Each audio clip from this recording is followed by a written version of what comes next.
Bom, pessoal, fazendo um vídeo de complemento da aula de ontem, né, onde a gente estava trabalhando com a nossa API, né, com o Node, para que vocês não esperem aí até a semana que vem, quem estava seguindo o projeto.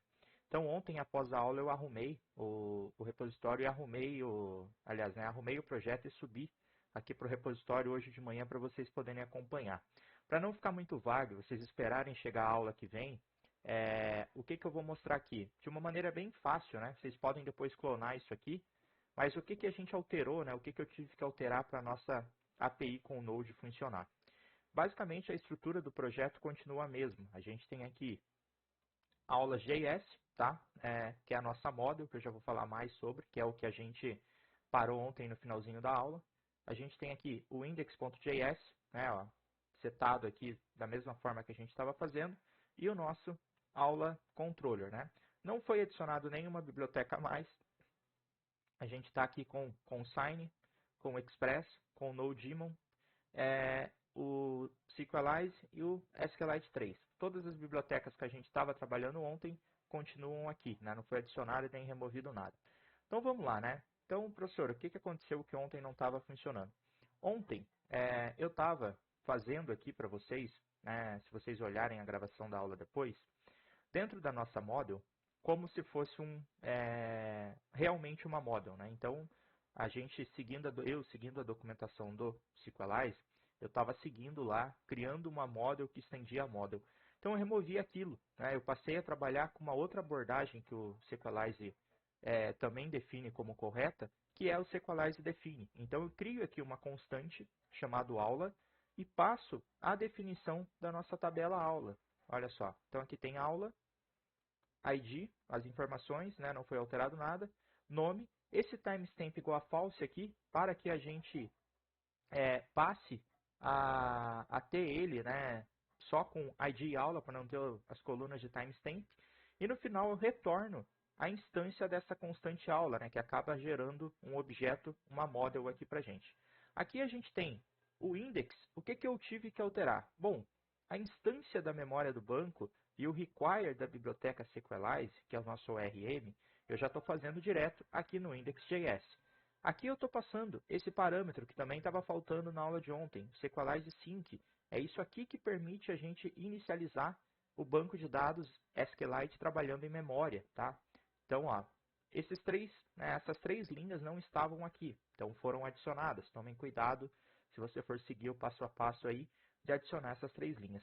Feito isso, né, aqui o express.json para a gente trabalhar com receber parâmetros na requisição do body, né, no corpo da requisição.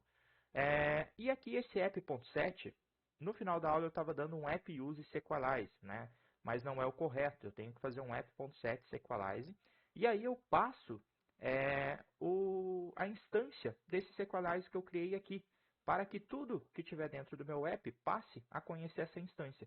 O consign aqui faz as configurações de models e controllers para dentro de app e está funcionando.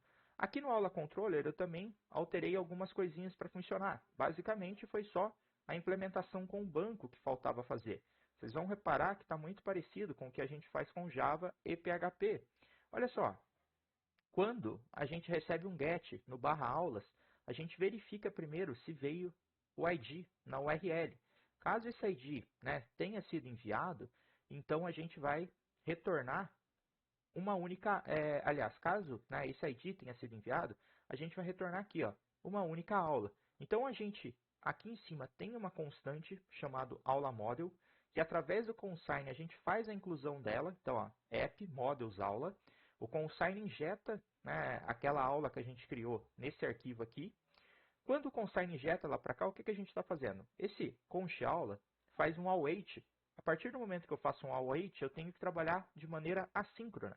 Então, o outro ponto que eu adicionei aqui, antes da minha function, é a palavra reservada async. Então, eu uso o async await para fazer uma requisição aqui. Então, basicamente, a gente chama o find all e o ORM, o SQLite vai lá na nossa tabela e busca todos os registros de aula, quando não vem passado nenhum ID na URL. Quando vem passado, nesse else aqui, então eu faço um find by picar, para basicamente aqui procurar pelo primary key, passando o ID. E retorno, em ambos os casos, response.json, já retorno o JSON, ou de todas as aulas, ou o JSON de uma única aula que a gente está buscando. Na sequência, o post aula, o que eu faço? Em uma única linha, eu crio uma constante chamada aula, chamo o await, se eu chamo o await tem que ter o async de novo, aula model, que é nosso modelo que está lá disponível aqui dentro, create, e já passo o request body. Por quê? Aqui só está vindo o nome. Como nossa tabela só tem ID e nome, ele já vai criar uma aula com ID com autoincremente. Na sequência, o put e o delete são muito parecidos.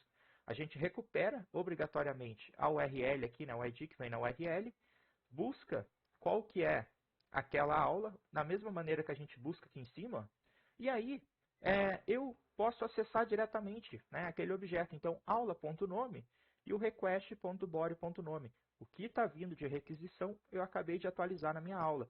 Então, eu salvo ela. Aqui, para ficar, né, finalizado, depois que eu salvar essa aula, o que eu vou fazer? Eu vou pegar e vou retornar a instância atualizada dessa aula. A mesma coisa aqui no delete, olha só, né? Const ID, recupero o ID que vem na URL, procuro qual que é aquela aula. Depois que eu procuro aquela aula, eu vou pegar aqui, ó, essa linha a gente não precisa, então eu vou apenas fazer o destroy. E nesse caso aqui, a gente pode só fazer um response.json, passando aqui uma informação, né, de sucesso para a nossa aplicação. Então, um status aqui, ó, com o valor de sucesso.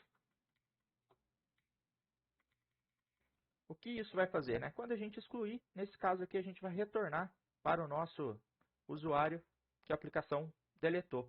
Agora, para mostrar isso aqui funcionando para vocês, eu vou pegar e vou abrir o Postman, para vocês verem como é fácil. Ó, 3 arquivos, o nosso index.js, nosso aula.js e o nosso model aqui, né? 3 arquivos pequenos e que tem um funcionamento muito bom para fazer APIs, como a gente está vendo nas nossas aulas de programação 3. Vamos lá, a primeira coisa que eu preciso fazer é abrir aqui o terminal e rodar lá o npm start. Então, olha só que legal. Quando ele subiu a aplicação, como a gente está trabalhando com um banco de dados em memória, ele já verificou se a tabela aulas existe, senão ele iria excluir, né, se ela existisse, e aí ele criou aquela tabela. Então, criou a tabela aulas com ID, primary key, autoincremento, e criou uma coluna nome, varchar not null. Beleza, está feito, né? Ele já criou a tabela e a aplicação está rodando. Lá no Postman agora, eu vou vir. Primeira coisa que eu vou fazer a listagem de todas as aulas. Então, ó, vou dar um zoom aí para vocês. Localhost, né, 2.3000/aulas, fazendo um get.